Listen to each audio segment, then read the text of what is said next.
All right, hello everybody. Welcome to my stream. It's Tech Friday. Yay!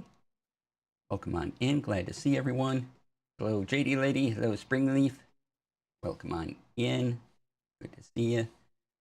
Just checking everything is live everywhere that I said it was going to be live. It looks like that is true. Okay. Yay! Buttons are working. Awesome. Amazing. And if this is your first time here, hi, I'm DC. I'm a producer, streamer, moderator. I do a lot of things in the TTRPG space. Fridays talk about tech and TTRPGs and the smashing of those together. You can find all my stuff, dclasair.com. Go there. It's a great website. It's powered by Doris, which is a new link in bio site. They're absolutely fantastic. Check them out. Use my affiliate link. And if you really like what you see and you want to sign up for the pro version, use the discount code DCLasair to get 30% off for 3 months. And I do get a little bit of that subscription price back. So yay, another way to support me.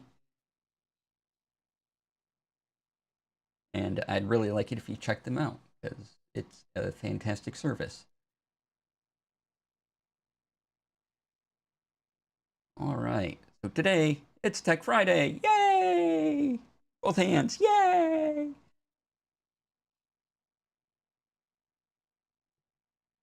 I'm going to go over my Minimalist DM kit and the initiative cards I've made, and then we'll talk about Camera Hub 2.0 by Elgato.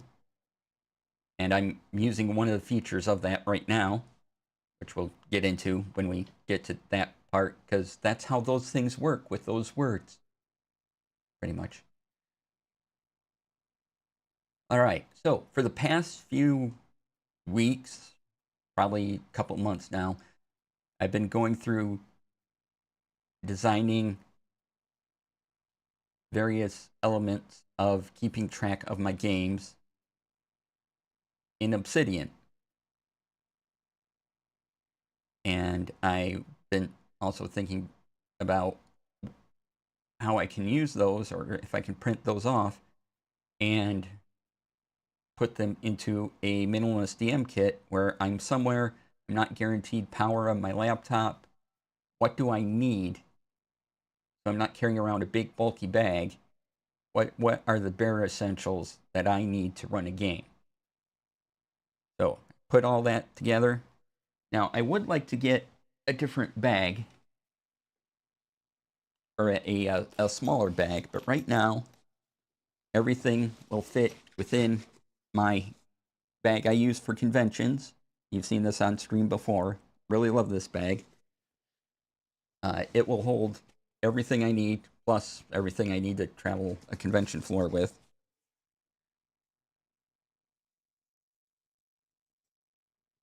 And this really great bag, by the way. So go to Solo New York, Google them, and you can find this bag and other bags there. I found this hanging on a rack at Best Buy, and it was on sale, so I grabbed it.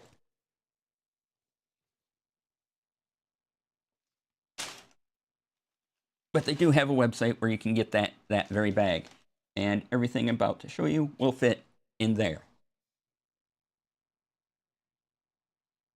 All right, before we do that, because we gotta go over to where I usually build my gunpla, and I have the overhead camera set up so I can show off everything.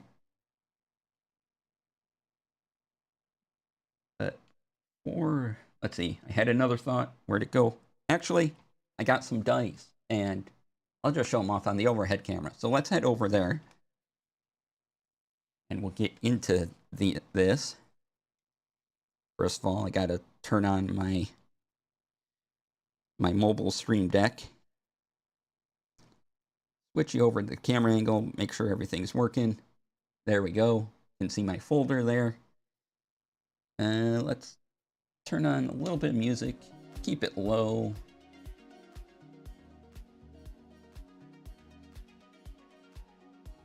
All right, Now, I gotta work my way around, so I might have to avoid some ninjas today. I never know. I think I've learned where I put my lava traps, so my floor won't be lava for me as I make my journey. But hey, oh, almost. Nope. Ooh, that was a thing to my face. Okay, that missed. Yay. Aha, bad aim.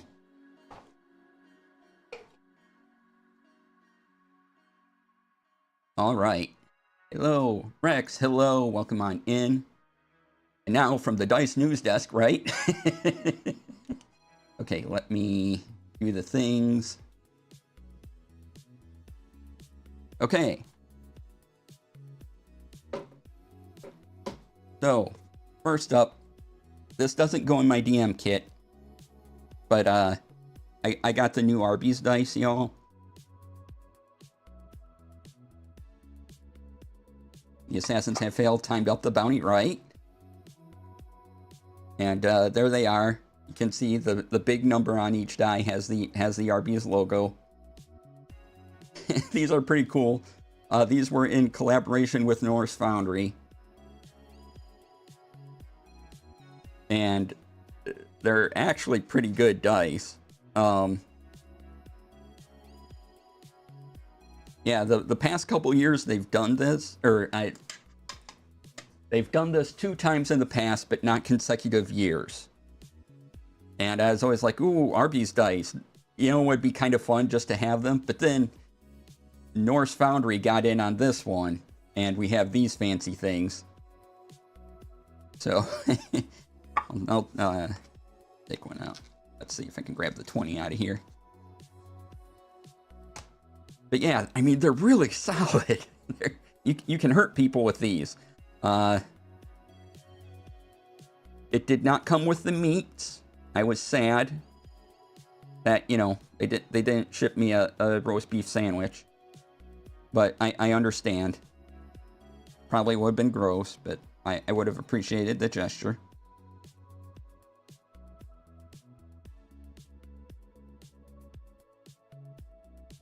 Put that back in.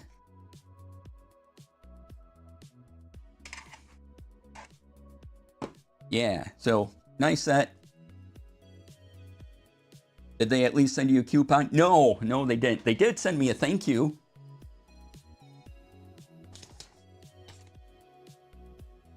This right here. Thank you for purchasing Arby's dice. In your hands, you hold the great power of Arby's. Harness the power of meat at every game night with these powerful dice and the all-powerful Arby's menu. Let these dice take you to the places of dreams. Defeat your enemies with curly fries. Discover new places with roast beef. Conjure magic with Jamocha shakes. Arby's dice will lead the way. This is excellent. Yeah, that's a great thank you note. And it's printed on both sides. So, you know, this was the best. They understood the assignment, right?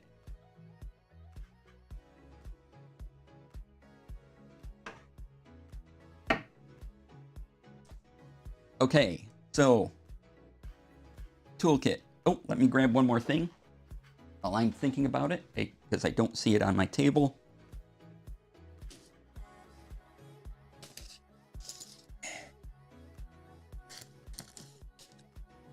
There we go.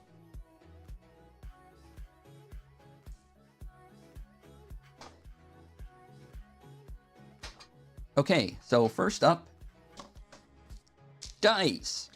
I know, right? Look, you can see inside the bag. No, you can't. Not really. There's dice in there. And that way. There we go. So I carry about 3 sets of dice with me in a bag. I don't use the Crown Royal bag because that's just too big. But this bag here holds about 3 sets. That's more than enough. I could get away with 1, but I like dice. My inner dice goblin is happy with me. I also like cards for things. There is a set of animated condition cards. And they are for the 2014 rules. So I'm hoping that they update those to the 2024 and I can get the new set and have them there, because they're nice to hand out to your players so they know what's going on when they are slowed or stunned, or one of those things. But I also really like this, the Deck of Wonders. This is great for random, as you see, random spell effect cards. I've been using these in my home game because when they've started to use dangerous dimensional magic, and that causes all sorts of weird effects. And so every time they use the weird dimensional portals to travel and things like that, each player gets to pull from this deck. And the Gem Hammer and Sons Gaming, they have a whole series of these. So even if you don't like this one, there's a bunch of different ones to choose from. But this is the standard deck. So you have things like, just pull one out here.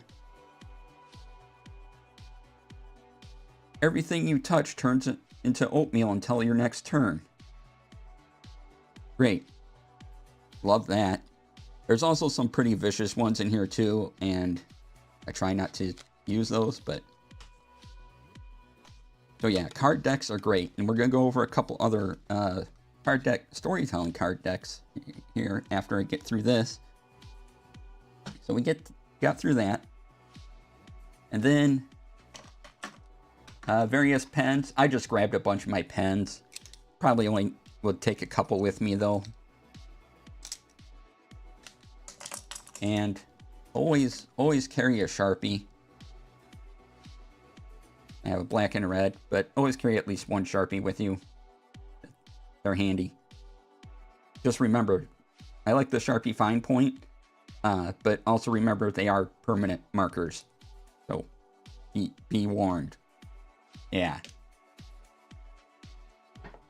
All right, and then now I put this together with this folder I got off JetPens, and all my links are. I don't have access to my links right now. I'll link all this later. But most of what I'm going to show you that's here is from JetPens, like this fancy folder. 2-hole binder notebook, A4 size, which I realized I needed their special paper punch for, which I didn't. I just ordered last night, so I don't have these punched yet. And you may see these tabs here. I am using these tack memo things. They're a little longer than I thought they'd be, but there you go. The sticky part is like this first half of it. Then I wrote on here. And then I've shared my action, condition, tools, and weapon mastery cheat sheets before. And so I printed those off, and I gave each one a tab, plus the adventure. So, and these are the things I need to reference most often in D&D. So we open it up. One day these will be punched and, on these rings, but right now. So here's my list of what you can do on an action, because I need to be able to read it. My tab, let's see if you can read that there. It says action. Then I print this on the page, so it's kind of on its own. Then I have conditions. Again, handy tab. Pull over. And because conditions was 4 pages, I printed on front and back.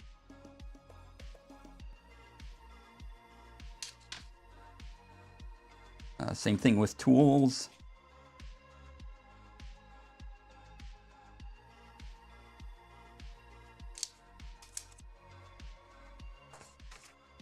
Then I have the weapon masteries. This is just 2 pages, right? Front and back. So altogether, this is about these cheat sheets, what I typically need reminders on to run a game. It's about 7 pages. This folder holds 100 pages. So that gives me 93 pages to play with after I have my reference material in.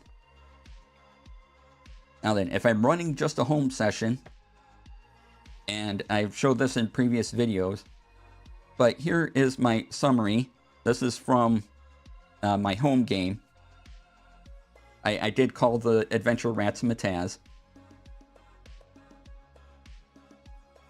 And because I know what's going on with the plot, I have summary, location, I'll list off the NPCs here if I need to, treasure, and then monsters. The links only help if I'm on my laptop. So what I would plan to do is print off the full monster pages that I needed for it, and then I would make another tab and call that monsters and put that under here. Oops, don't come off. Put that under here.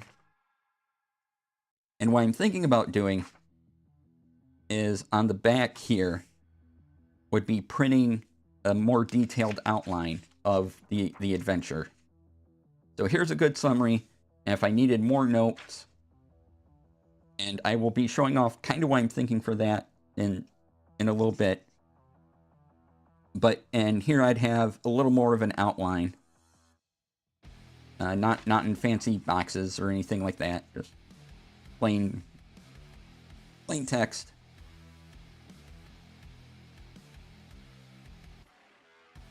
And what I like about this folder that holds 100 pages, if I was to run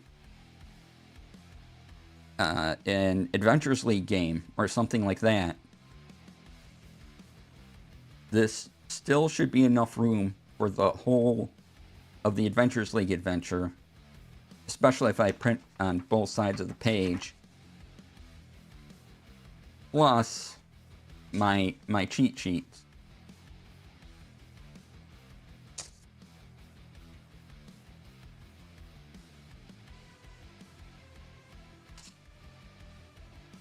That I need. If this was my own one-shot, where I had, special rooms and everything designed, that would be a different layout. Just last night I thought, this is one of the one-shots I designed. I'm going to need a different set of notes for that compared to running a session of my home game. So I am thinking about how to design those in a way I can print those off. Now, also, this is just my thing. Maybe you don't like this this type of binder. You want a regular 3-hole punch. You want different size paper. Whatever works for you, right? I just hope that this helps trigger your imagination for other things. And I need to be able to read these from a distance, because most DM screens these are on are small. So these are available right now. And again, I didn't set up the links on my laptop here, but I will get you the links. Or you can go to my website, dclasair.com, and there should be a link to these under TTRPG resources. Hey, Prax, welcome on in. Alright, and then this thing, I don't know what I'm going to do with this, but this folder came with paper to write on and its own tab things. I'll probably just take these out and save these. I do have a little pocket back here, which is nice. But the other thing that I would put in this kit, and I'm real happy with these, y'all, I made initiative cards, and I will make these available to everyone later today. I'll put an announcement on my Blue Sky. Oh, first, real quick. A couple other things before we get to there. Also, my minimal DM kit includes a dice tray that just snaps together, right? And for notes and stuff I didn't plan for that I can later put in my Obsidian vault that contains, you know, the world and everything. Field Notes book. I love these. They're small. Plenty of pages to keep track of initiative order on. If I want to write down the numbers. Love Field Notes books. So, yes. But the thing I am very excited about, because I made it, are the initiative cards. I made some for the players and for the monsters. So you would set these up ahead of time. So here's the monster one. And I cut one out just to show off what it looked like. Here's the player one. And just grab a pen. Let's grab a different color here. Let's do this purple here. So right here is a chart for all of the scores. So your strength, your dex, your con, the modifier, and the save. So you know I can go 17. What is that? 3 or 4? I don't remember. Say 3. Then say my strength save is a 6. Then over here, let's see. Maybe if I get a different colored pen out, be a little better. So then AC, then I have 15. HP, 45, I don't know. My initiative bonus, speed, 30. Room for your passives, perception, investigation, and insight.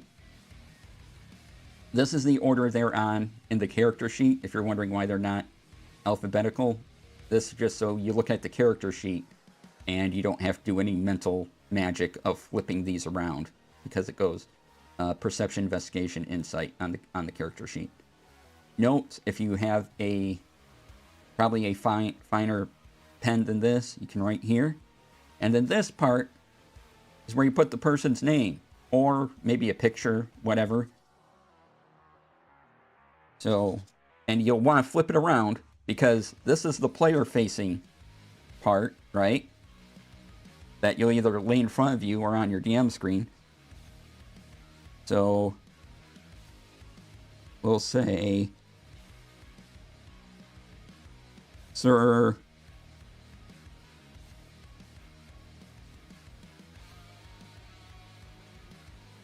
Albertus. Yeah, that's our character, Sir Albertus.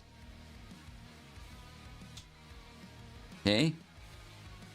Then this line here, this line is where you fold it.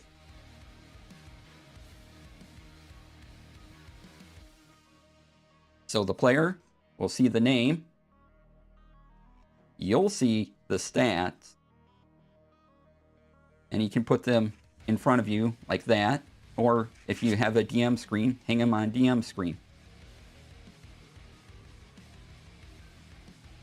And let me hold this a little closer to the camera so you can kind of see what's going on there.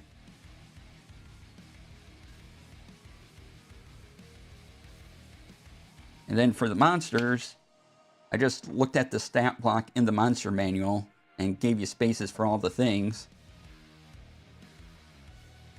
Again, not designed to be the full monster, but just for initiative. So if you want to take notes or write anything down you find useful, you can. You just want to put their name on it, that's fine too. Just remember this line is the fold line, and you want to turn them this way when you write the name. Otherwise the name will be upside down for everyone when you put it that way. So I am very happy with these. I printed these on resume paper because I have a lot of resume paper. Just a little stronger paper so they hold. And so you could make these ahead of time, place them in your folder pocket, and you could make these for your monsters, and then have some for your players. And then maybe while you're setting things up, have your players fill out their own little card. Also, I thought it'd be kind of cool if you just had this, like this, as a stat card, and then maybe you put the name the right way here, and you just hand them the whole thing flat like this, and then you kind of have a little reference card of who it is that you can give out. But these are meant to be initiative tracking. You just line them up. And now, these are indeed longer than most initiative cards. Most initiative cards would be a little more square, like right about here. But I wanted to give you a little more room to write and give you a little space if you wanted a quick reference to stat blocks and things like that. So yeah, I'm really happy with this. And oh yeah, so you can see the name. You put it up here. Right, so I would write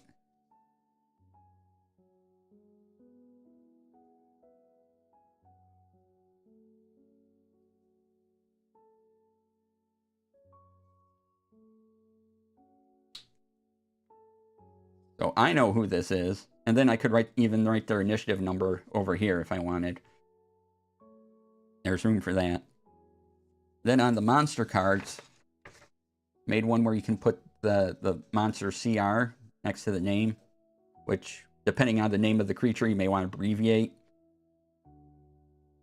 Like I said, there's not a ton of room here, but there is enough where you can at least abbreviate things and get down, these things. And these are mainly for your just initiative order, but I gave you extra stuff too. So yeah, look for these today. I will post a link to them. I'm very happy with how these came out.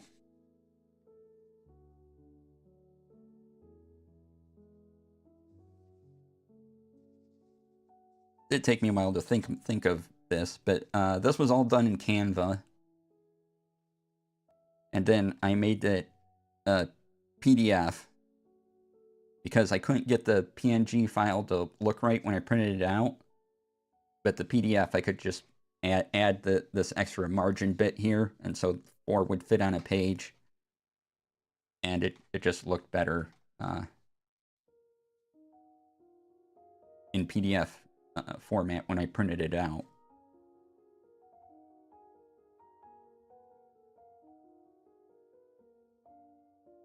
Yeah, and just cut them with scissors or whatever cutting tool you like. Just don't cut yourself. Cut the paper. So yeah, this was my big innovation. So I hope people like these when they get a hold of them. I think they're cool. All right. Now then, another thing I wanted to show. This isn't necessarily part of the traveling kit, but and of course, did I put them over here where I could reach them easy? No.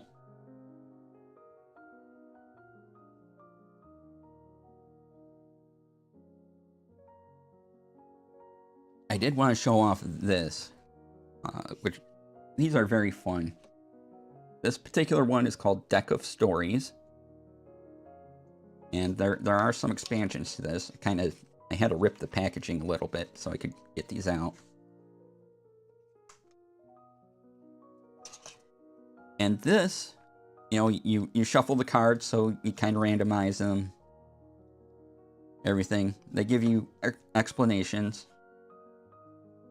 They even give you a blank one.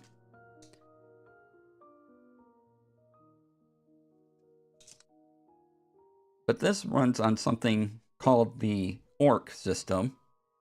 Opening, action, rising action, climatic action.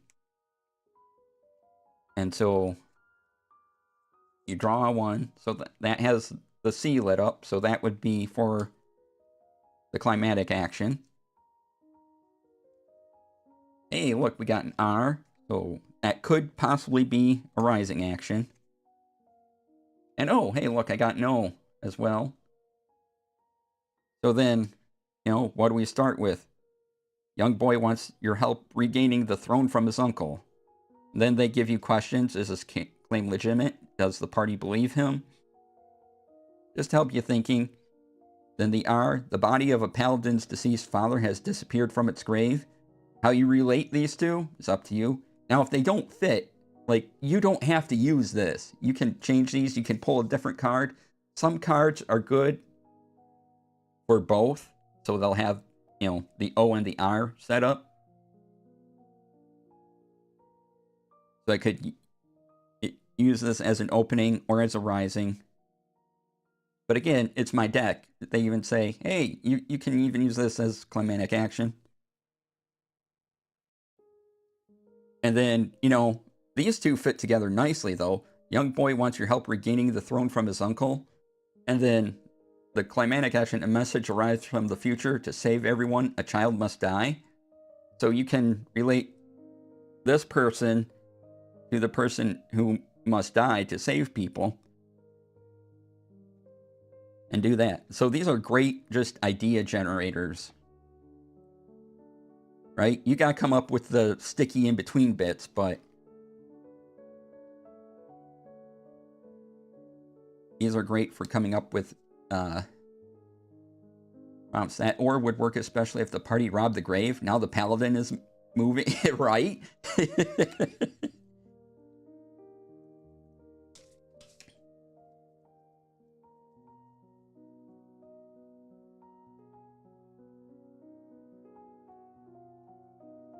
And so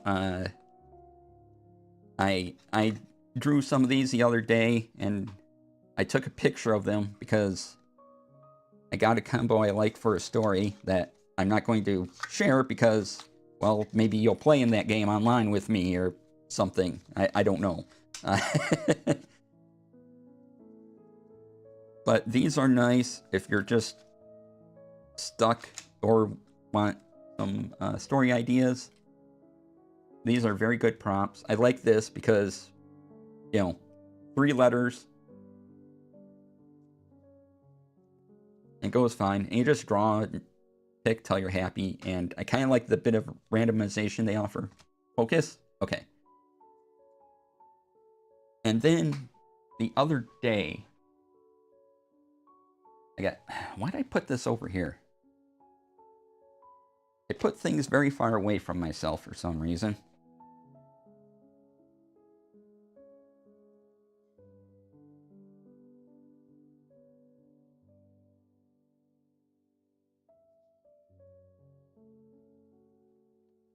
I did get the Story Engine deck. And it comes with a guide. And then there's all the cards. And so you pick, 1 card of each, lay them out. That can be a story. Now online and a book in this guide, they have various setups. So if you wanted to do, 2 people versus each other, you could do the Clash of Wills setup, draw and place that card to create number 1, character 1, and just follow along. But easy thing to do is, and again, this isn't as portable as the deck of stories, so this probably wouldn't go in the Minimalist DM kit. But let's just see what we get. So draw an agent card. We have, and there's 4 prompts on each one, and the one facing you is the one you use. So facing me is a merchant.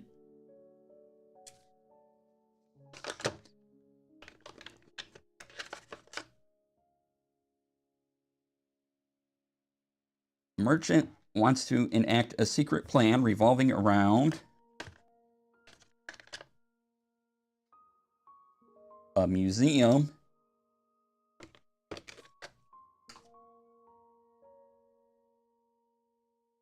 but it will turn them into someone they never wanted to be.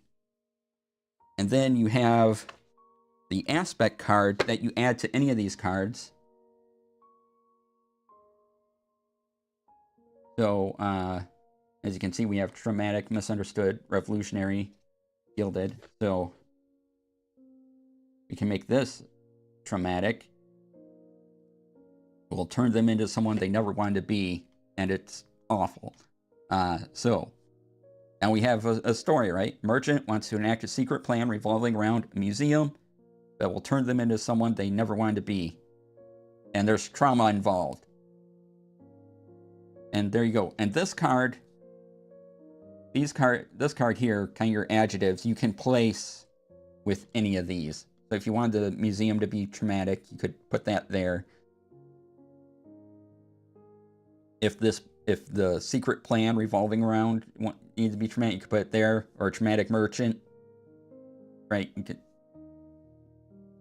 but that's the basic idea. You just draw one of each, put them together, and then you can use their suggestions for different stories. Like it showed, you could put a character on one end, a character on the other end, and then have their goal in the middle, and have the obstacles come together like that. And you can do more complex setup than this, but this would be a pretty good story right here. Right, so I'm kind of loving these just as tools to add to your DM kit. And there is a whole lot of the Story Engine series.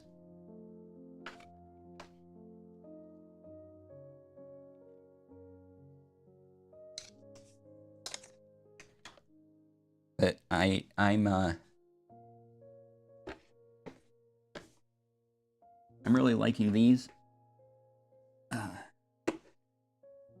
Basically because I'm, getting ready to run a lot of games, and if I find out I need help, I at least have like a backup tool to help me out, right?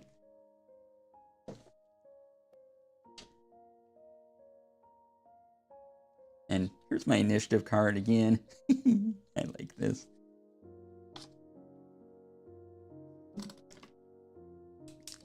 I try using fine tip pens because that'll give me the dex 12. Was that a 1? A 3 is the save. And yeah, you just have these instant initiative cards.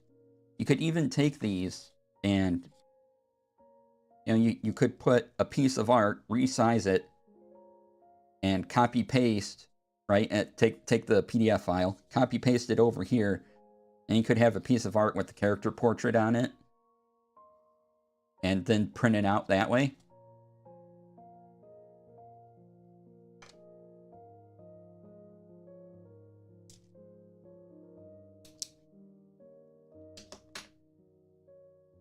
Yeah, that is the toolkit so far. Once I get it, once I get that paper punch that I need for this folder, I really like this folder. I got another one just in case, but I think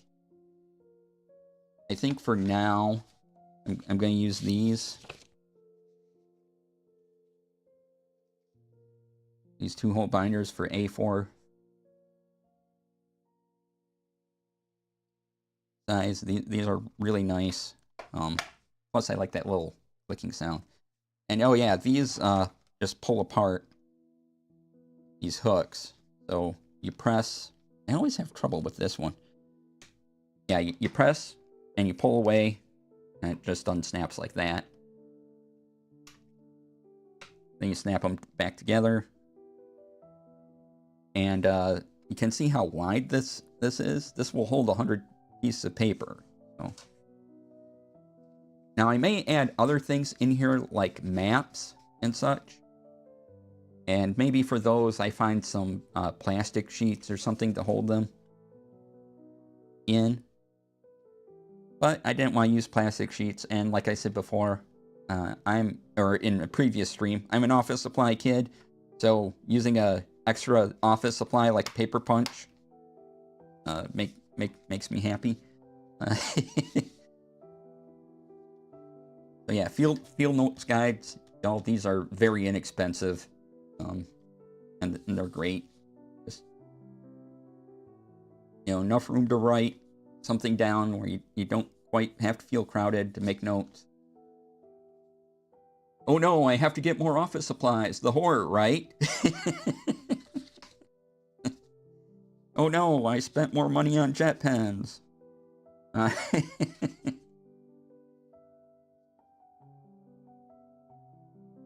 Yeah, so that's the kit. And everything. What time we got? Oh, good. So I'll meet you back over there. Hi, Brian. The one thing the office supply store doesn't sell in office supply space, sadly, right? That's why this is just paper and easily put into a folder and pulled out. And if you're not me and you buy a reasonable amount of pens, and store them in a cup.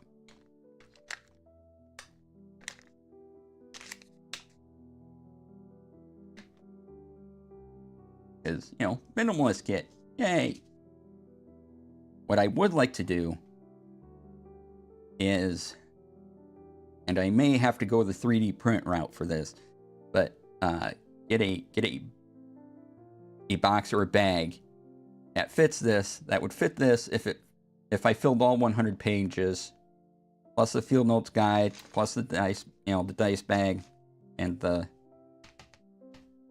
dice tray, and my laptop, because I got the 13-inch laptop that you're seeing this camera on, so I can't show the laptop without disrupting the camera. And if I could just have something that's just big enough for all this stuff, that'd be great. Put a top on it, and maybe I could get rid of the dice tray because I could use that thing as my dice tray.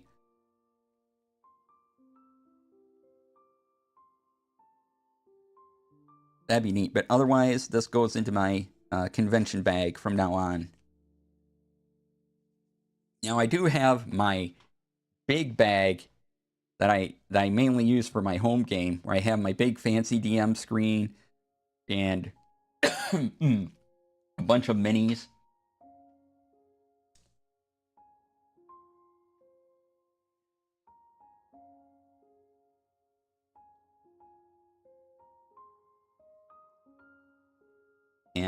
And dice and multiple sets of dice. So I have my big bag of things I can carry around. But if I'm at a convention or somewhere, I don't want to be carrying around that much weight for a long period of time. So if I can't get back to my hotel, this plus something like a deck of wonder would be great. All right. So let's go back over there real quick, and then we'll go to break.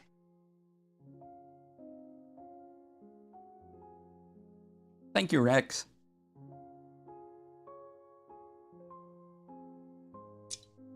Excuse me.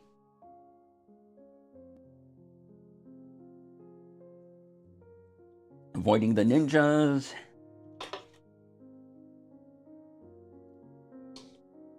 All right.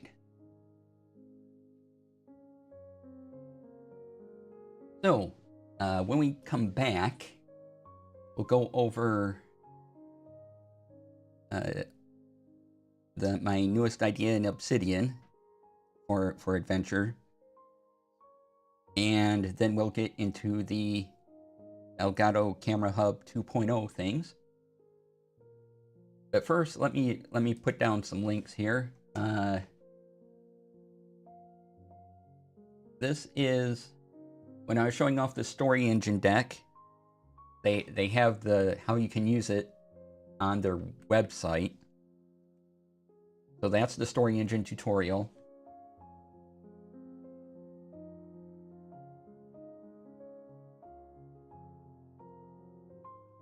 Here is the binder I got off of Jet Pens. And also off of Jet Pens, I got the field notes, though you can find these field notes everywhere.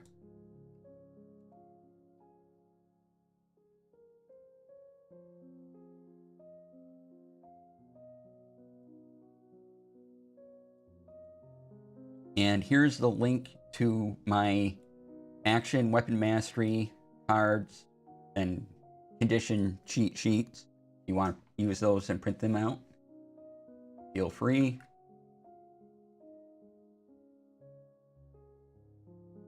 And then later today, I'll put in the initiative tracker cards will be available to everyone as well. I just want to type up a explanation page, so I'll have like an intro page. I did that for those cards,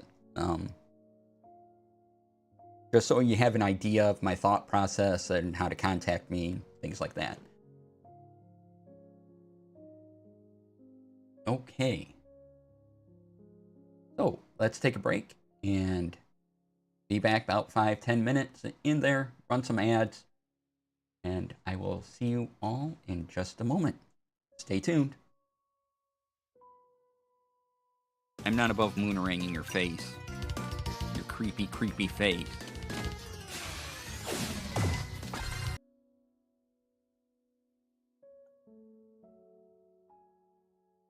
This can go one or two ways. I don't think so. And he claps his hands, and he gets 2 pie plates float up on each of his shoulders, like shoulder missiles. And glad they say imagine cream pies, because what I was actually imagining was dragons. Yep. I was imagining dragons. I'm not responsible for what you think of when you see the term cream pies, but oh god. Here Not we are. late enough in the evening for that, you all. Here we are. Wow. The sun might be going down in Chicago, but it is not after dark hours.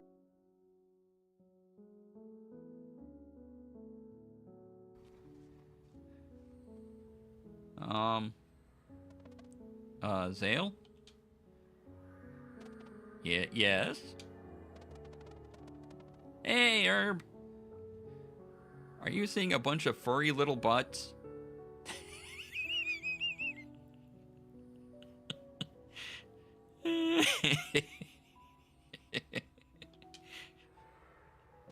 Yep.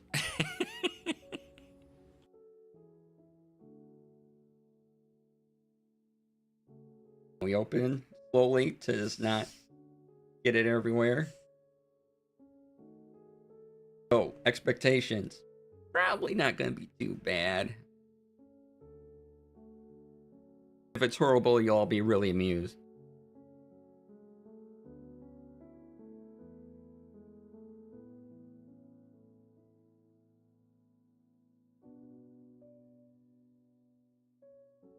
So somehow,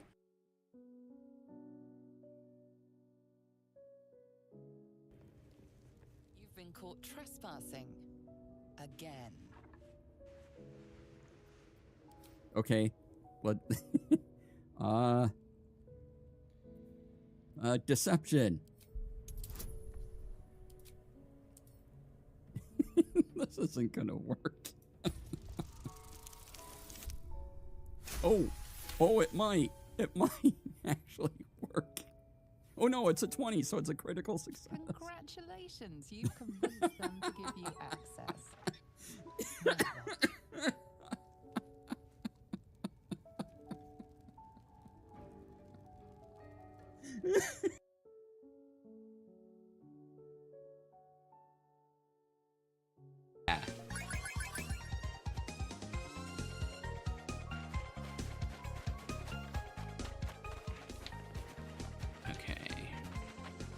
Ooh, there's a chest down. Oh, do you hear it? He actually has a beat and they're dancing.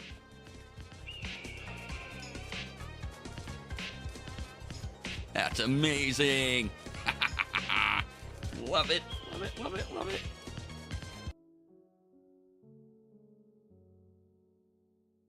Nowhere did they say it's definitely not coming out for the Xbox. They just didn't make an announcement about the Xbox yet, right? Like, so there's a news article covering, hey, it's going to be on the Xbox. It's just taking them a little longer for whatever developer reasons, because games are hard to make. Whatever style of game you're making, whether it be a TTRPG, a video game, it takes time, a lot of energy, a lot of effort, and it's not an easy task. It may be a rewarding task, it may even be a fun task, but it takes a long time. And I'm sure the last thing they want as a title as big as Baldur's Gate 3 is to deliver a less than stellar experience on a platform.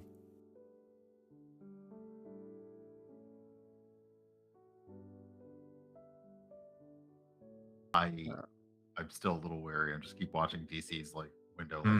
Right. Also, thank you as a board member of Take This and a stream ambassador.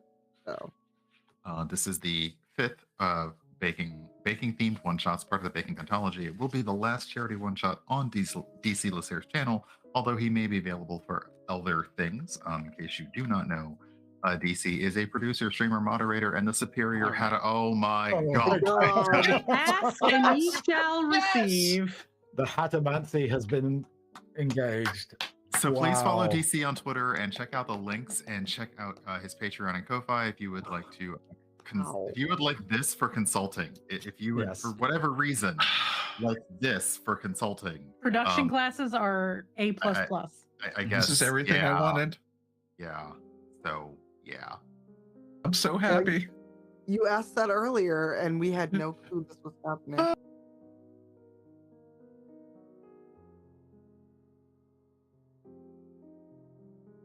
The number one thing for producing a show is timing, being on time, understanding when to hit a button, that type of thing.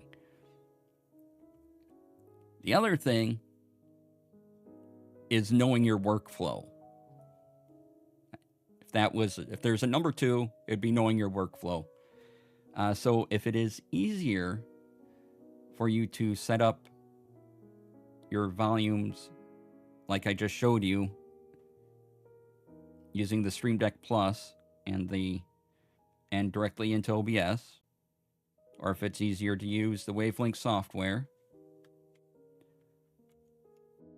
whatever you find better, do it. It's great that there's more options, and whatever you're comfortable working with.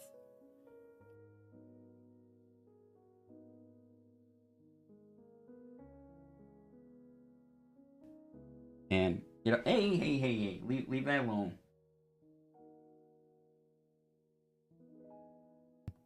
Woo!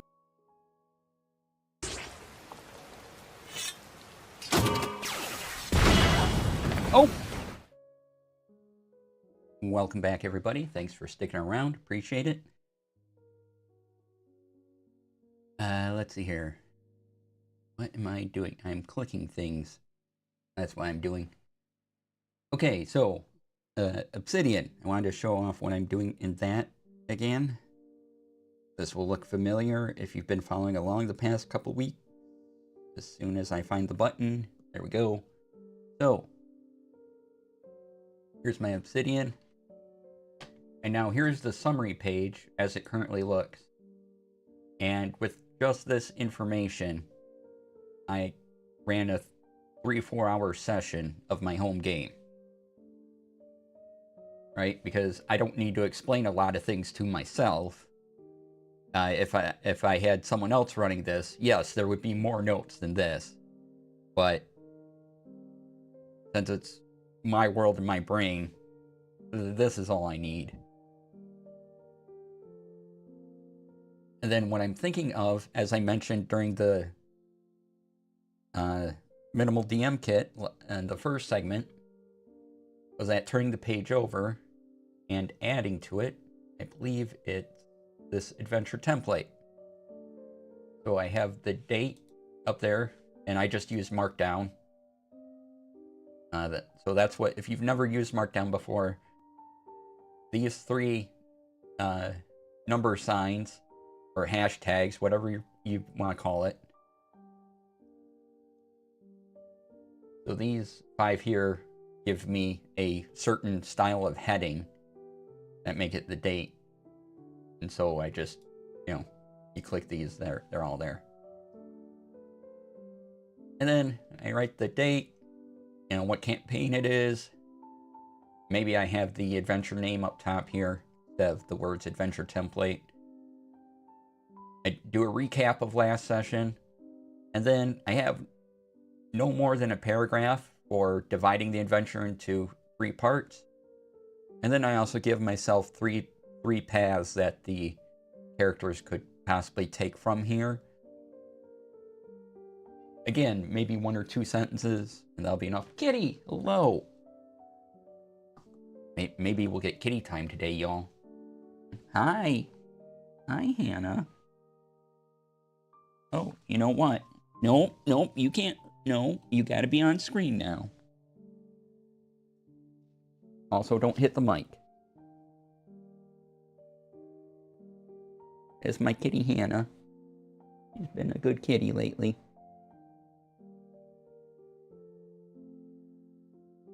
Okay. There you go. Thank you for joining us. I appreciate it. Yep, jump down.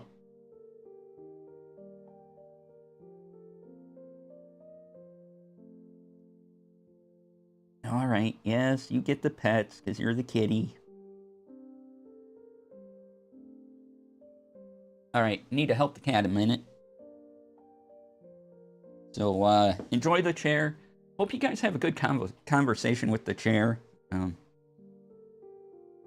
It can be your support chair if you want.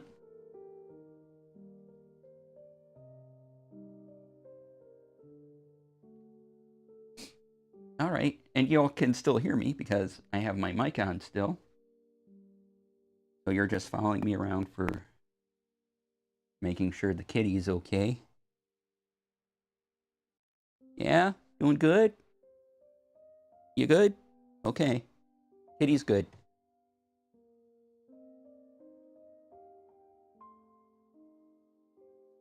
All right. Join us for this segment, Profiles in Seating, right?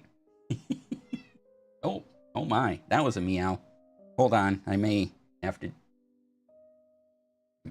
need some more help here.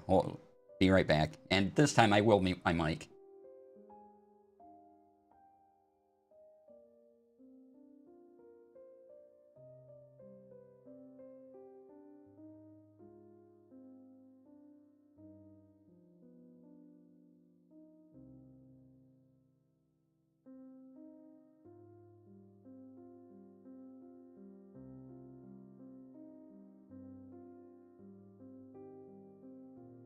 All right.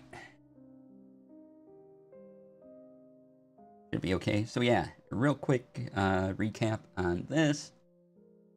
So this would be my more full adventure template outline, which would go on the reverse side of the adventure template. That way, if I do need more notes, I have them available. Plus, it makes me write out my thoughts more completely too. So, gotta make sure there's something under each one of these things. What? Yes, I hear you. Hi. What now? Hi. Yes. Hello.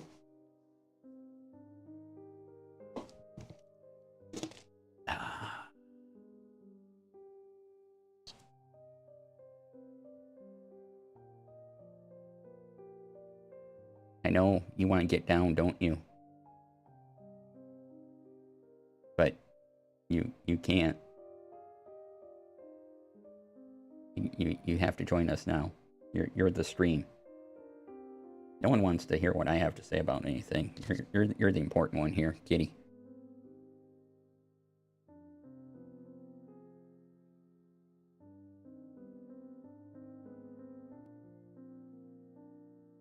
Yeah. Okay, hold on. Don't want you to hurt yourself when you get down.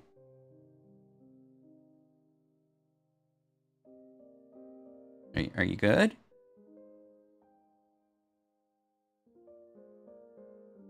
You get down? Okay, good kitty. All right. One more time.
All right. Thanks for sticking with me, everyone. I took care of my kitty. Let me set up for camera hub here. Just a second.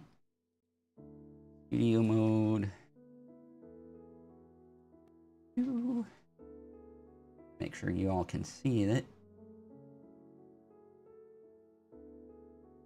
Okay, Obsidian can go away.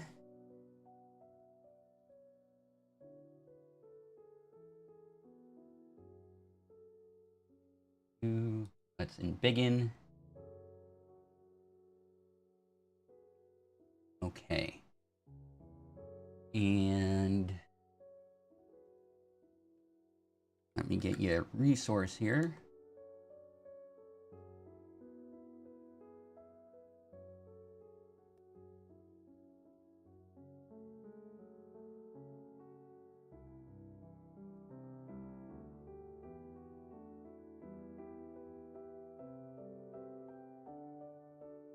As we're going to be talking about lookup tables.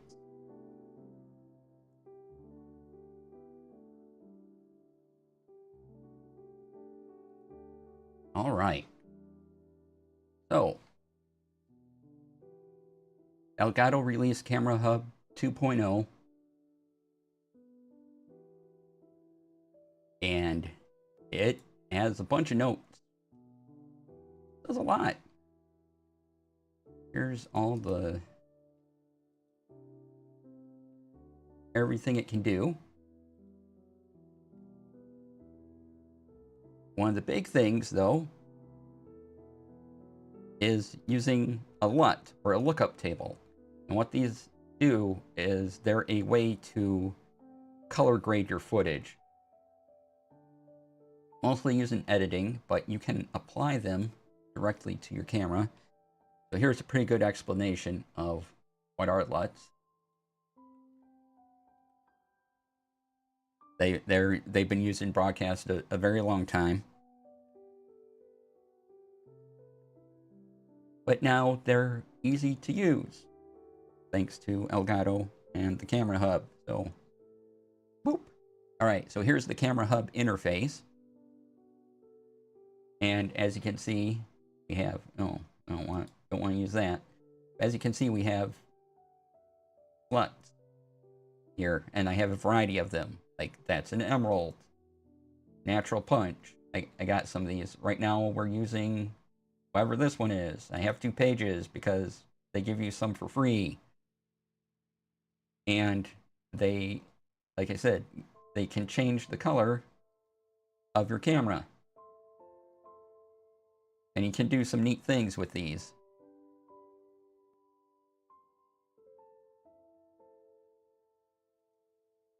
Right? Like, ooh. And just to show you what it looks like when I turn this off, this is normal me, but I want to add a little more depth. So I put in this one. Yeah. And then down here is intensity. I can turn up how much it affects me, or turn it down. I do like to turn it down a little bit, especially with the some of the ones they give you. There it might be a little too much, so bring it down a bit, keep it subtle. And then if you want to add your own LUTs, here's an add button. And the pre-installed one, download marketplace downloads, go to the marketplace where you can now get LUTs, my LUT files, and add LUT files, so you can make and add your own. And you can also change the thumbnails for a LUT as well. So go back here. Oop. Again, this is on and off. And you can see the difference, right? That these can make.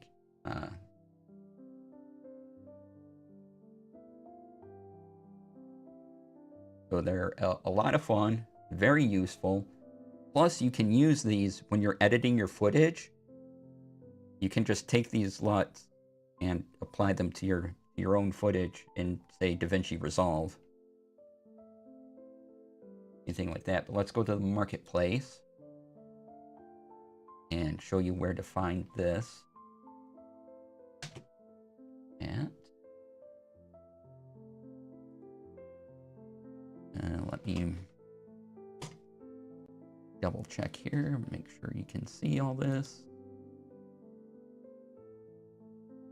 Yeah, all right, that's good. So, as you can see, Elgato made free ones.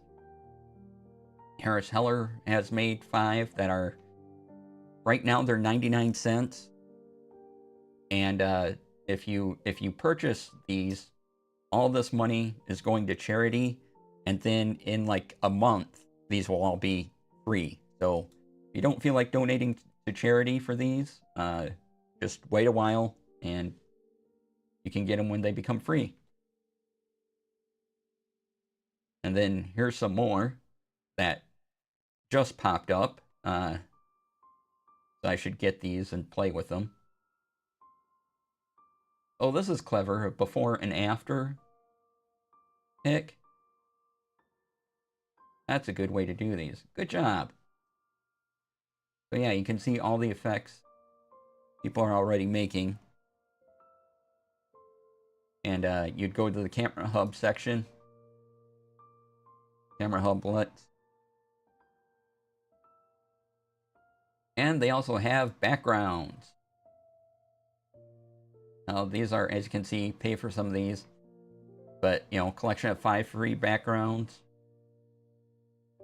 Kinetic backgrounds, so they give you kind of what they look like here. So yeah, if you just want some fancy backgrounds, you can now get ones. You can use them in Zoom, Google Meet, whatever.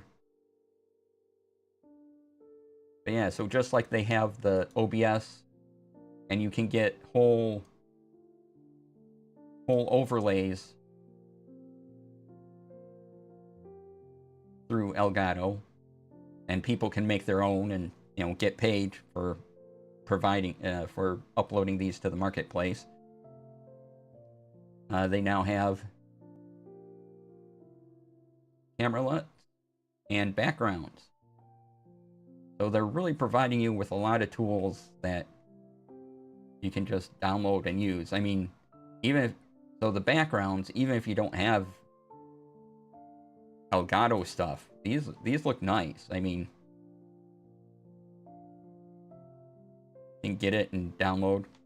Well, maybe not this one because it uses Midjourney, but oh,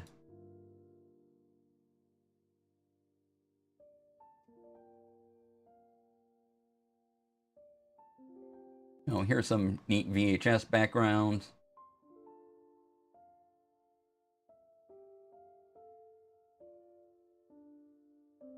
You want this type of effect. As you can see, this is one of the people from Elgato. you can easily set it up to use in other apps and everything. So you don't even need Elgato hardware to use these backgrounds, just like you don't need Elgato hardware to use these scene collections. You just import these into OBS. And there's a lot of really excellent ones available for free. But yeah, so lots of options that we haven't had before that are very lovely.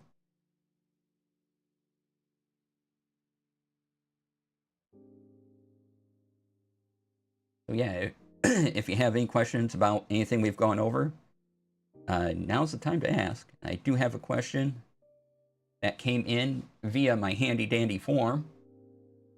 Let me put that down. And actually, I should make sure we just have, I'm right on it. Okay. So this was sent in by Crystal Fear. Crystal, I miss your face. Thank you for sending this in. Heart. In my opinion, which is better for producing? OBS Studio, XSplit, or vMix? Out of sort of what we do, OBS Studio. By far, just use OBS Studio. Or now, as Meld goes forward, possibly even Meld. But OBS Studio is the way to go for most of it. If you were big budget, I mean really big, I'm talking network level, you might want to look at vMix because it's an expensive program, but their suite of tools is very broadcast friendly, and it's a different learning curve, so you'd have to go through tutorials. But vMix is high-end stuff, right? But you can, if you want to pay for it, you can use it. There's different levels of vMix that do various things. But even those big studio productions, you can get away with just using OBS. Really all you need. XSplit I used for a little bit when I first started streaming, and then I moved over to OBS, and I'm just like, yeah, it's gonna be OBS.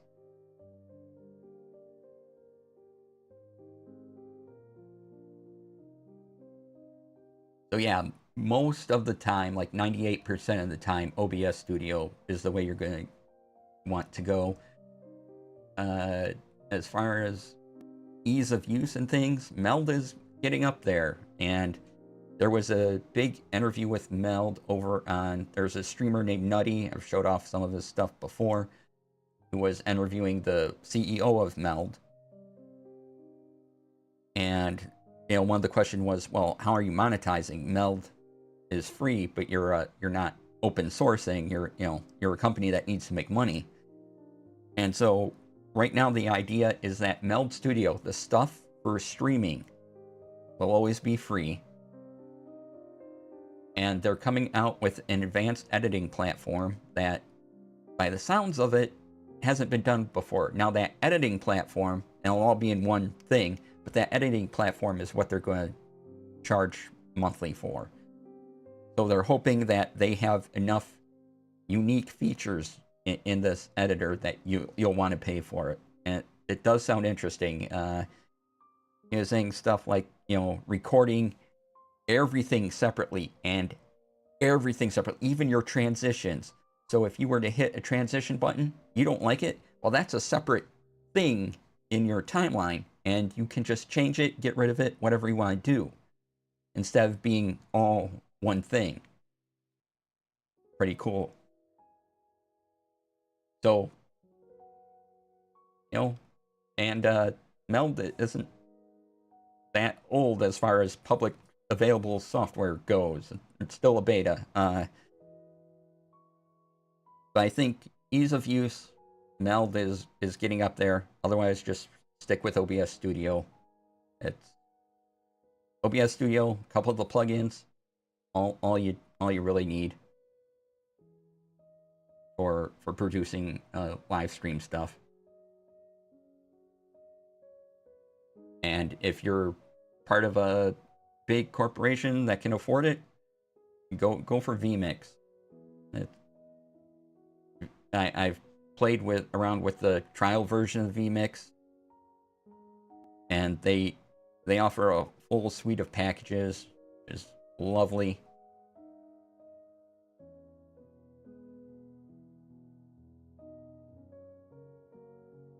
However, you don't need to use that. In fact, my local public access station uses OBS and DaVinci Resolve, and I went there recently because I'm going to take some of the classes, and they had an open house there. I went there, and I'm like, oh, I know how to use all this. So yeah, they're a TV station, publicly funded, things like that, and like, oh, okay, I can do this, yeah.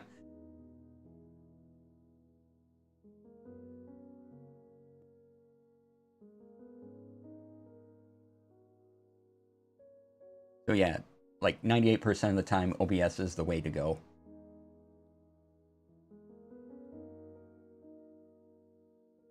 And if something comes up, like if Meld really builds up, I'll start recommending Meld more. But if you want an easy to use thing, check out Meld. I think it's meldstudios.com. Or meldstudio.co. Here's the link. You can check them out. They are doing interesting things. They are building a lot, and if that continues forward, they might be a very solid alternative. Already they're showing a lot of promise. So I am happy for Meld.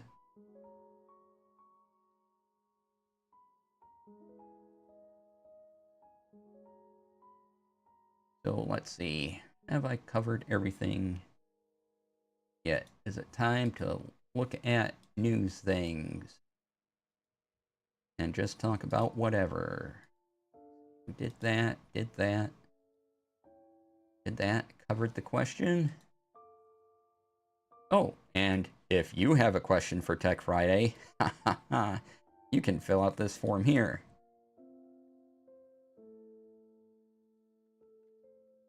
Boop. Right there. Yeah.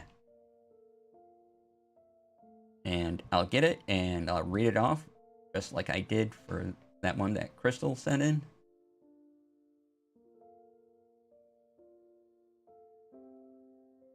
Yay.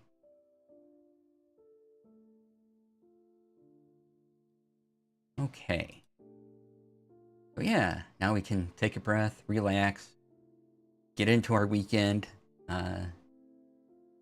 and talk about whatever you all want to talk about, really. If you have any questions on anything I showed off, or any of the processes that are going up in here, be glad to let you know. I'm going to turn the music up a little bit. There we go.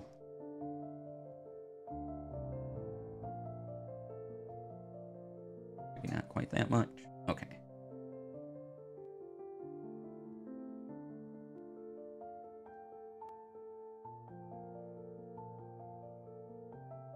So let's see what we have.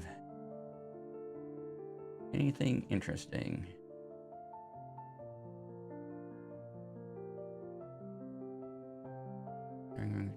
Yeah.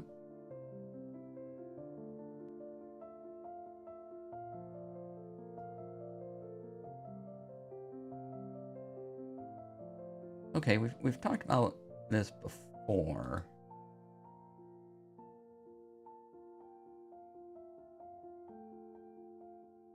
Framework makes these kind of DIY laptops and require some assembly.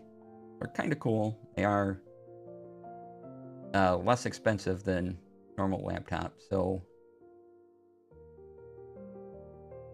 Ars Technica has an article up They're looks like it's 12.2 inches for $549 bare bones. That's $549. So if you're interested in that, there is.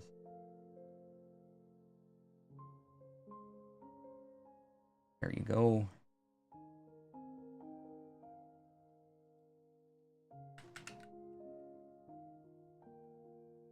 And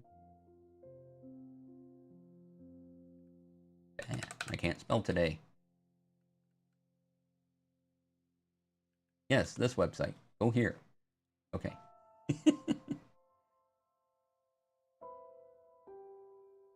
Yeah, they're kind of cool. I'm, looking at what Frameworks is doing is like a little side project. Kind of when they pop up, I'm like, oh, that's clever. That's neat. I don't need one, but maybe in the future when I do, and you're still around.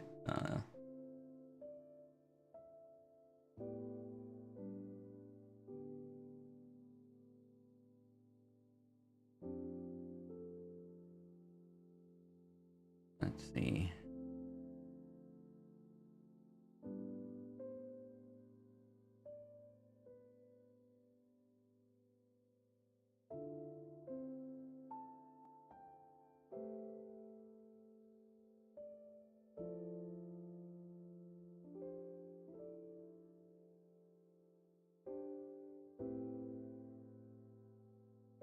Okay, not much there that I would normally talk about.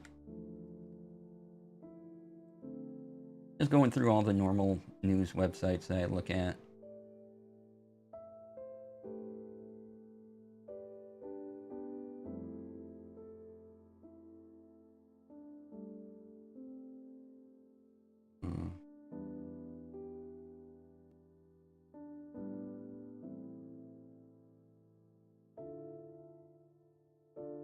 All right, let's look at TTRPG stuff.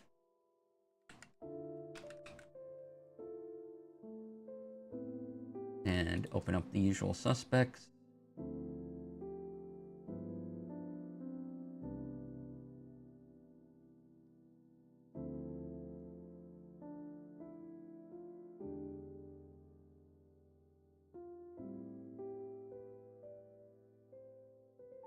Oh, Baldur's Gate 3 Patch 8 will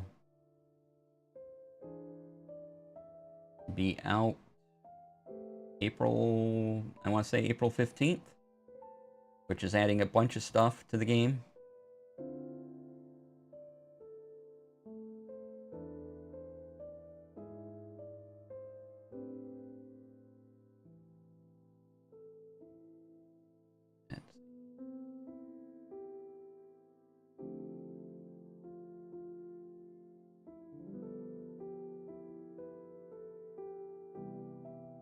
I suppose the big news today is that Jeremy Crawford is retiring from Wizards of the Coast at later this month, and there's plenty of new news articles on that and opinions.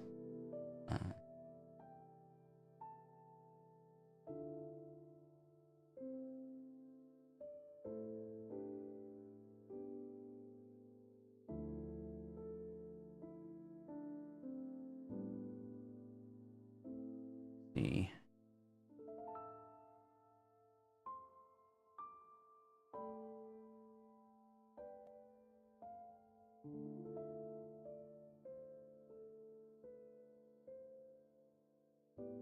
I am king.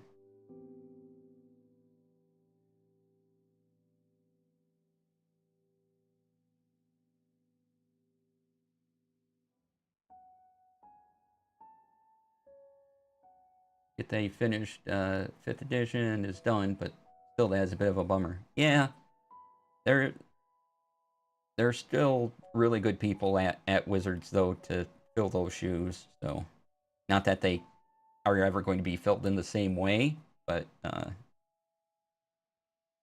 there's still good people there to do the things.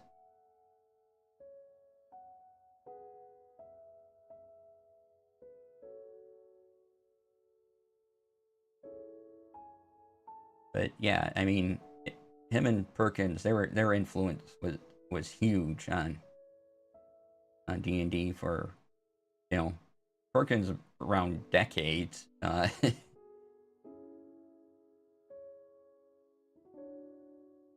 Yeah, I miss the familiar faces. Yeah.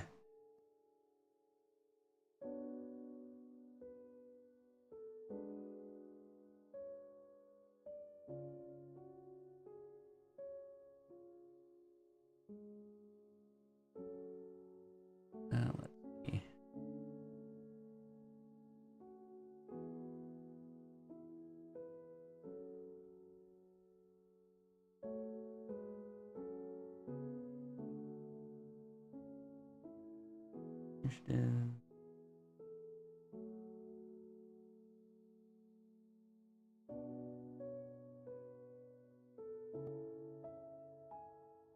Still looking for things. Okay.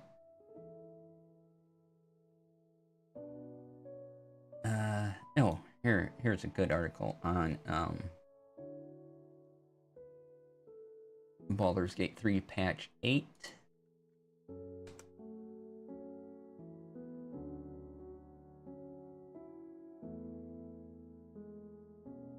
Yep, April 15th.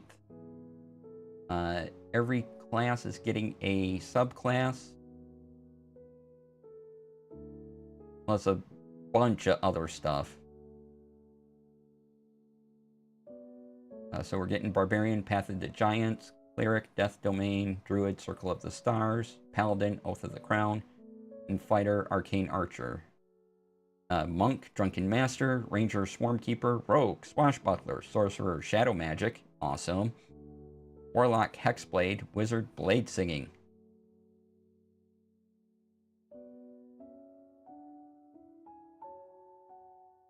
Which is amazing.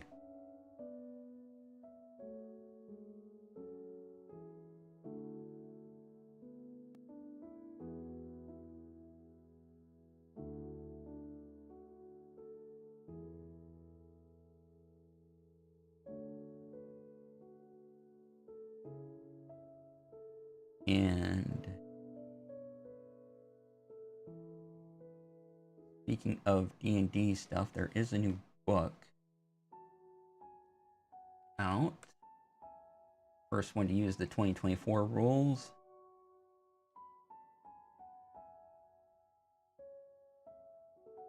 I believe it's out.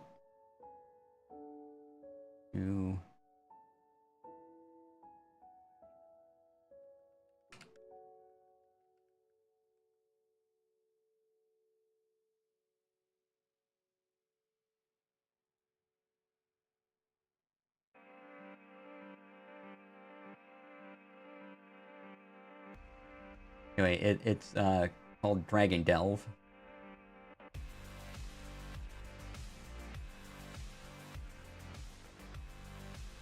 So be on the lookout for that. I think maybe the pre-order's up for it, something.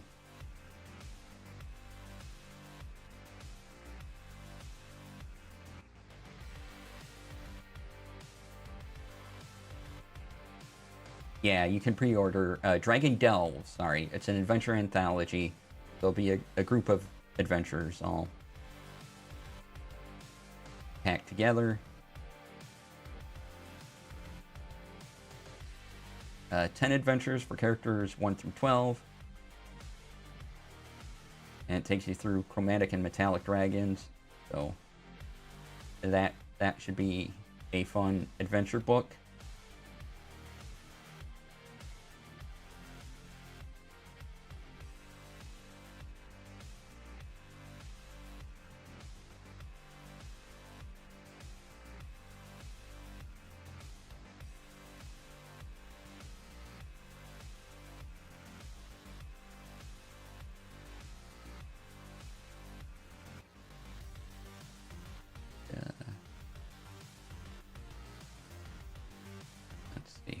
Anything else? Not really seeing anything.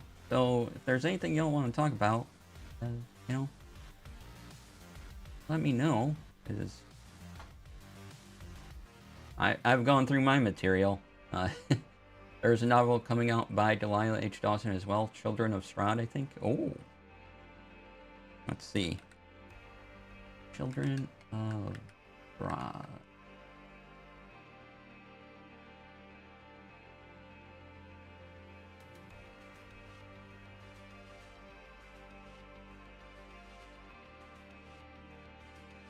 Book.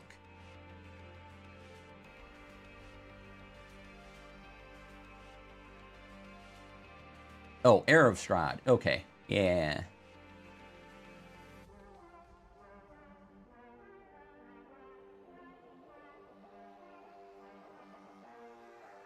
So yeah, go to the place Rex link if you're interested.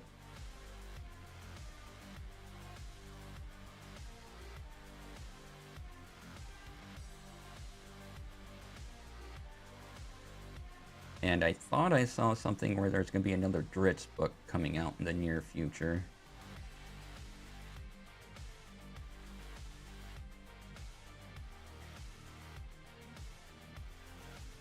As well.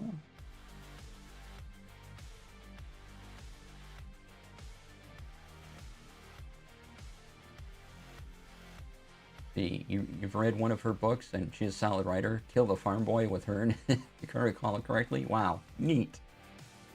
Awesome.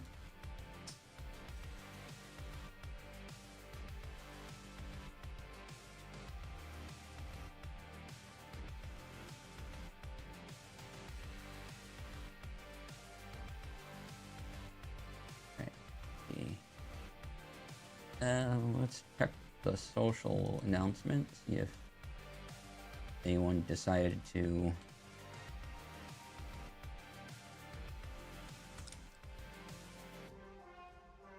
announce anything.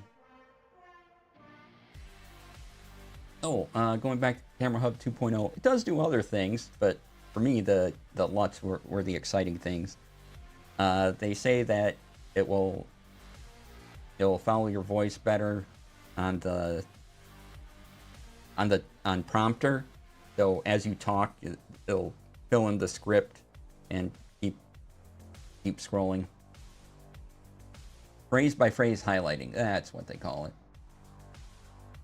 And there's also a feature for window to prompter. So if you have a window somewhere on your desktop and you want to go into the prompter screen, you can now just do that with a button instead of dragging it.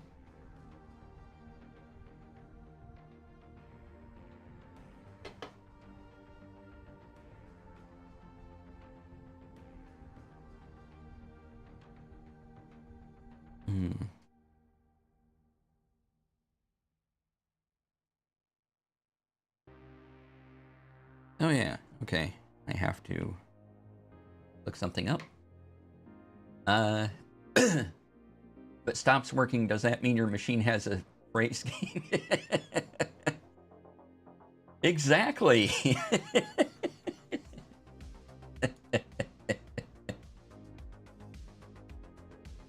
Oh, tomorrow. Tomorrow is Record Store Day. So if you have a local record store that participates in Record Store Day, it's just a promotional day.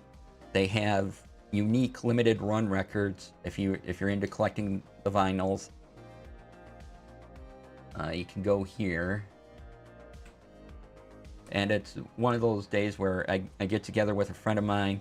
We maybe hit a couple record stores around that are in Record Store Days, or sometimes we travel a bit too. I think tomorrow we'll be traveling a bit to go to some other record stores. There's one record store we almost always hit, and usually they have hot dogs for everybody, so that's amazing. But limited run records, and it's just a way to get excitement and go to your local record store and buy things from them that you don't normally see other places. These are limited pressings of the vinyl, so your record store may not get a certain record, or it may be out by the time you get there.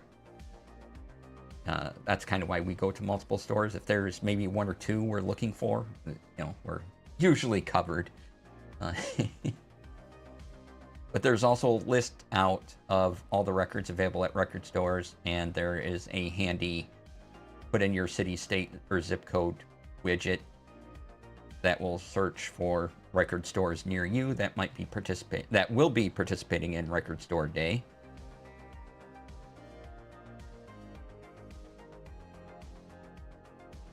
And it's fun to get out. And then we are traveling to a museum that's not so far away that has a Ray Harryhausen exhibit. So I'm looking forward to that. If you don't know who Ray Harryhausen is, he is one of the leaders of stop motion animation.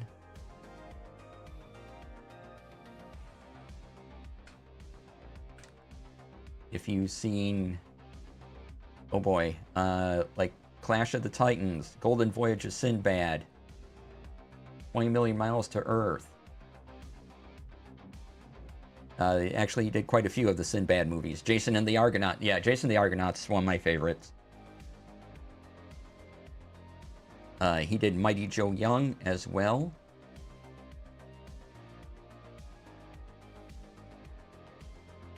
And a bunch of other movies. I mean, those are just some of his more notable ones.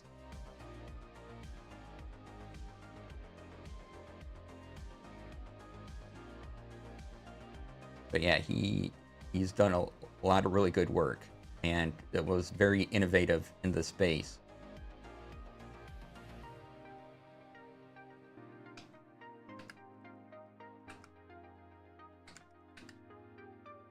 And before him, though, and same time, was a guy named Phil Tippett, and he did the 1933 famous King Kong movie. And Tippett, liked what Harryhausen was doing, and Tippett was kind of the first one to get out there. Tippett did RoboCop, yeah. And he also worked. Tippett also worked on Star Wars and Jurassic Park as well.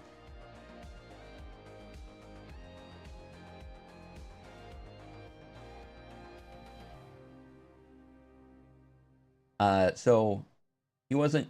No, I'm sorry. He wasn't directly involved in the 1933 King Kong film. That was Willis O'Brien who did that. But yeah. So Tippett does things for Star Wars, Jurassic Park, and RoboCop, and Ray Harryhausen does that. So you can kind of find Willis O'Brien, Phil Tippett, and Ray Harryhausen if you're looking for kind of a, stop motion visual effects bunch of movies. Look up those names.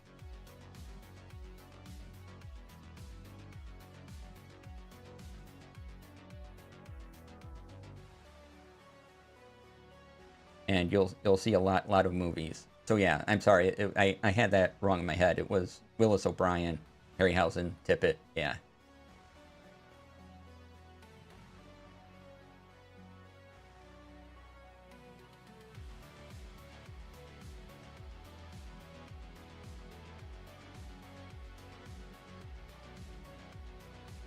But yeah, so if you want a history of visual effects, just type in their names and pick any one movie.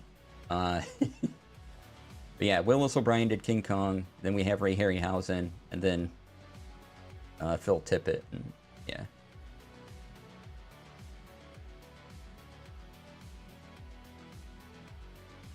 Yes, there is a Tippett doc out. I don't know. Is it on Prime? Okay. But yeah, so you can find a documentary on Phil Tippett available.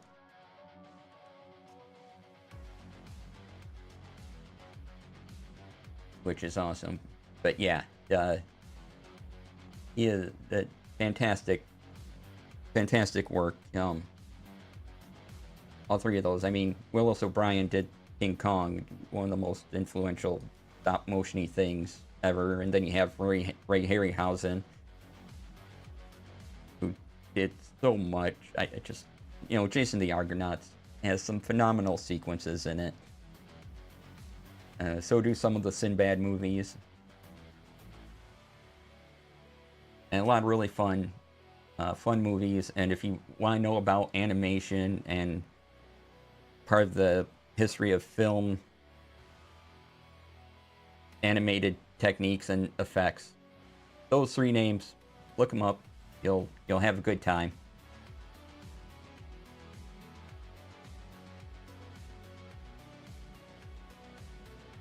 Let's see here. Oh, I want to talk about Gundam before we go, because Gundam GQ is now on Prime. The first episode is up. It's being put out weekly. And one moment.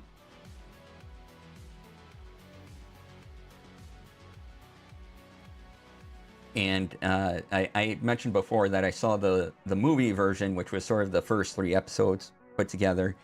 And it takes place in an alternate Universal Century timeline, which is the timeline of the very first Gundam series. And the first episode differs from the first 30 minutes of the movie, and that's just a different section. So episode 1 of the TV series is not the going back in time, showing off all the history first, and then moving forward. It's an introduction to what's going to be the characters in the current series. And then the preview for episode 2 looks like it's here's what happened, here's how our timeline occurred, / is different from the original Gundam.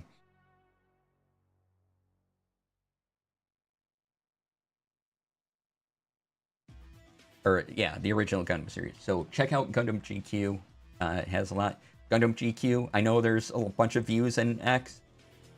They do tell you how to pronounce it in the first episode. It still hasn't clicked up here, but Springleaf called it Gundam GQ, so it's just Gundam GQ. Get used to it.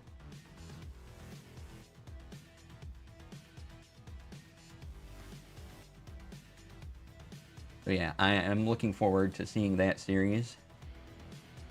I'm really liking. I mean, Witch of Mercury was one of my favorite Gundam things, and now Gundam GQ is fantastic. And so, if you're looking at a starting off point for Gundam, you're like, hey, I like giant robots, and I want to know what this 40 years of animated history is about. You could check out Gundam Seed and Witch of Mercury, but starting with Gundam GQ won't be a bad idea. For episode 1 does put you into the deep end. We like big bots and we cannot lie, right? Does put you in the deep end with terms and things, but stick with it. It gets explained, or you can just Google the stuff. But yeah, they do use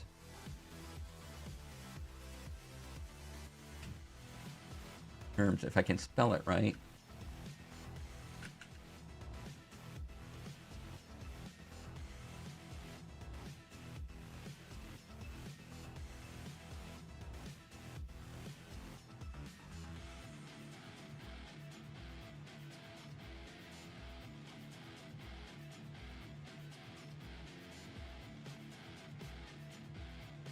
There is something called Minovsky particles, and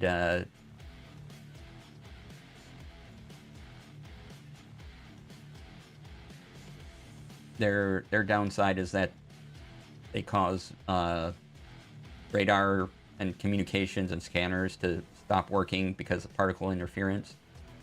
But they also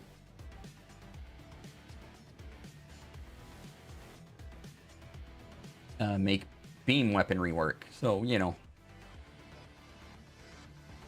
Or they, depending on what Gundam thing you're looking at, like I see a comment here, space magic particles, pretty much, yeah. There.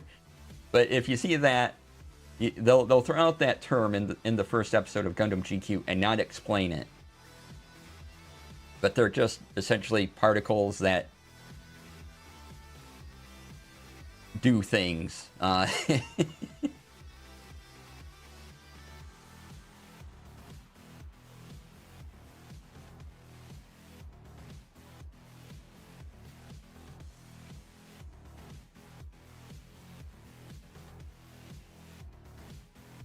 And there's a couple of terms like that, but Gundam GQ does lay out the groundwork for, you get a little bit of what's sort of been in every Gundam and a lot of the big themes in Gundam in this first episode of Gundam GQ, whereas Gundam Seed, by the time you get to episode, I don't know, somewhere between episode 3 and 6, you'll have an idea of what happens in every Gundam series, but Gundam GQ kind of puts it all in one episode, and it's great. And so far, I know just one episode, but it's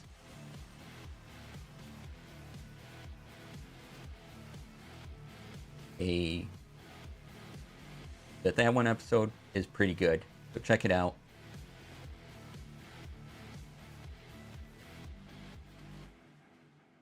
If you can. I'm trying to think of other anime that I'm looking forward to. Solo Leveling is done for the time being. The next season of Freerun won't be out until 2026. There was an anime.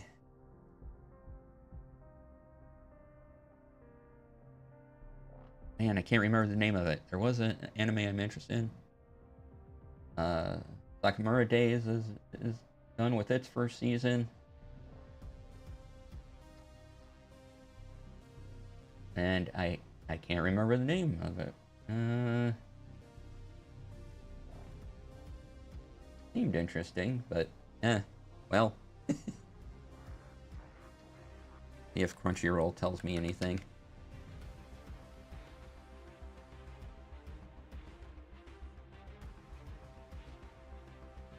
No, I just want info.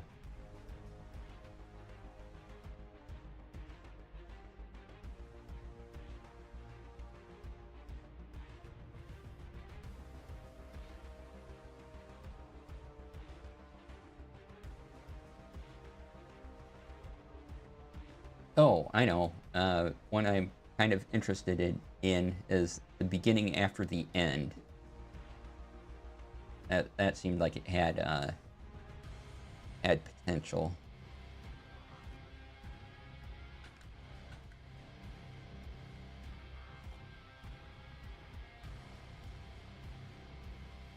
Be good. That is also on Crunchyroll.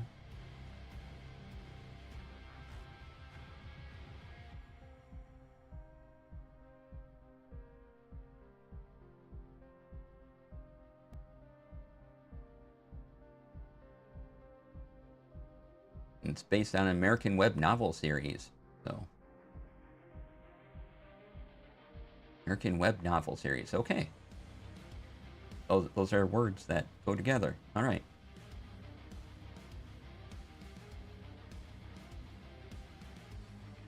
So that one seemed interesting.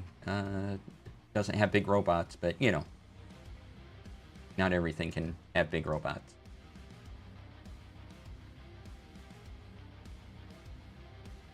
Let's see what else. We'll wrap up here soon. If there are any other questions, now is the time to ask.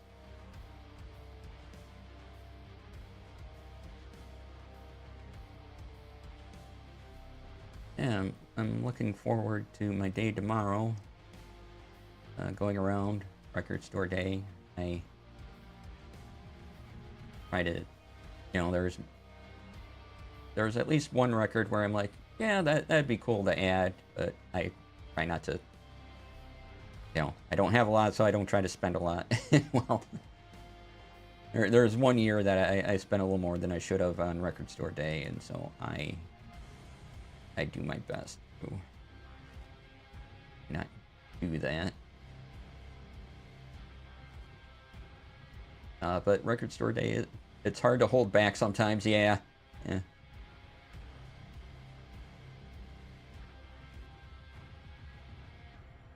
But it's a fun time with a friend or two of mine, and so.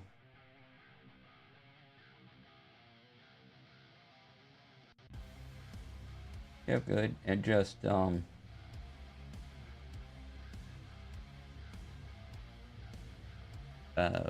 this same friend I travel around with when it's free comic book day, which is coming up as well in a few weeks. So if you want free comic books, and also maybe buy something from your local comic book store, support them. Do look for that.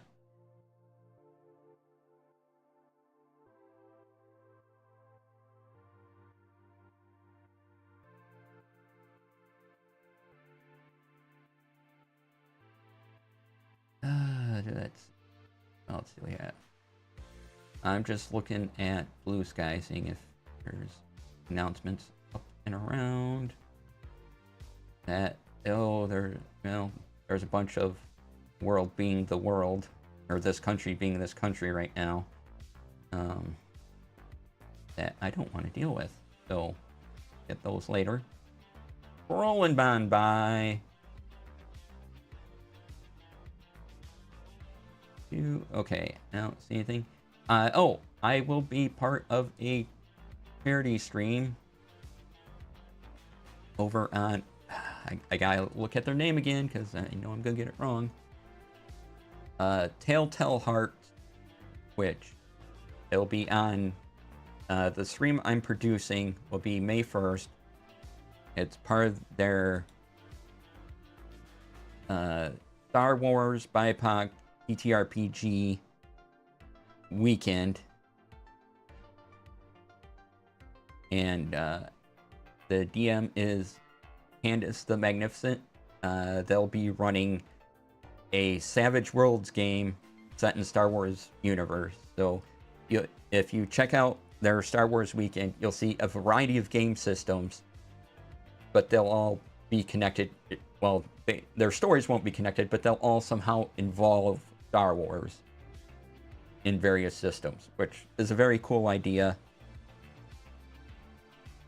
I hear that one Urban Bohemian might be involved in that as well.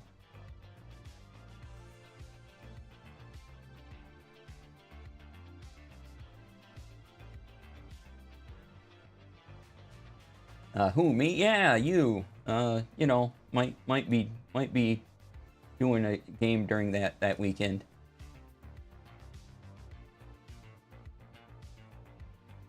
Few of our friends will be in games, yeah. Glad you'll be behind the scenes, yeah.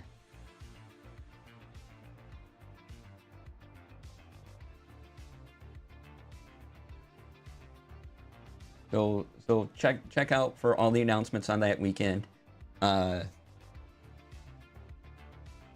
Candace announced her game on Chaotic Wholesome Presents Table Talk Show on Tuesday, so I feel okay mentioning it because it's already out in public.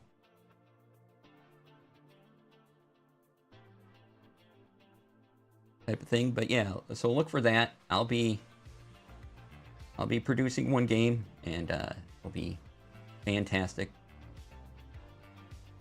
And you know, I'll promote it on all the games and all my socials.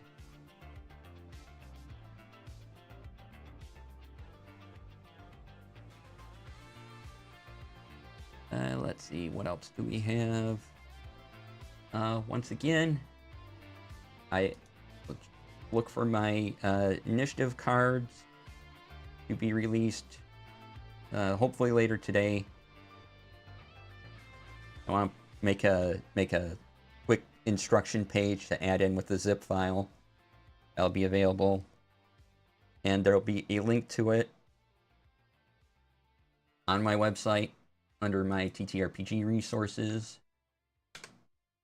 Go there, check those out. Find it useful. Find them useful. If they inspired you in any way, let me know. Always glad to see what others do with the things I put out there. All right. And if you want to talk more about what I'm doing in Obsidian, because really you could kind of do it in most note-taking apps or anything that uses Markdown. Really, so if you want to talk about kind of designing things and keeping track of adventures and everything, I'm open to that. Just, you can email me off my website. There's a little email button. Just click that, send me a message. Or if we're following each other on Blue Sky, you know, go into the DMs.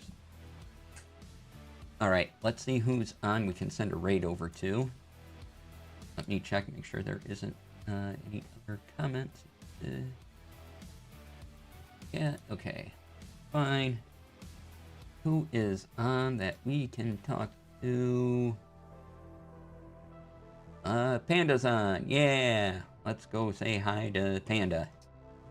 So thank you all for being here.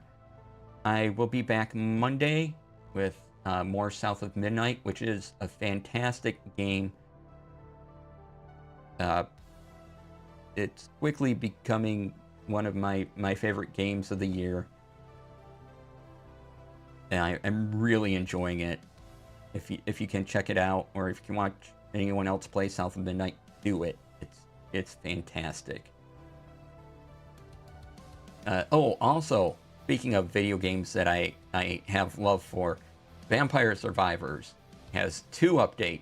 So after we get through South of Midnight, we'll be doing some Vampire Survivors, because there's more now to do in it. And of course I'm going to play Vampire Survivors. What stream do you think this is? Alright, so thank you all for being here. Really appreciate it. Come on by Monday for more South of Midnight. And we'll have the normal streaming schedule next week. Tuesday, more achievements. Wahahaha, yeah, more achievements. Yes. I got 100% the game on all the things. I can't not. So coming by next week will be normal week. Monday, Tuesday, video games. Wednesday, Gunpla. Thursday, back to video games. Friday, Tech Friday. What you're watching now. So, you know, it'll be fun. Come by, say hi. It'll be great. All right, see you all then. Have a great weekend. Be kind to yourselves. Be kind to each other. And I will see you all on Monday. And stay tuned for the raid. And have a great evening. Bye.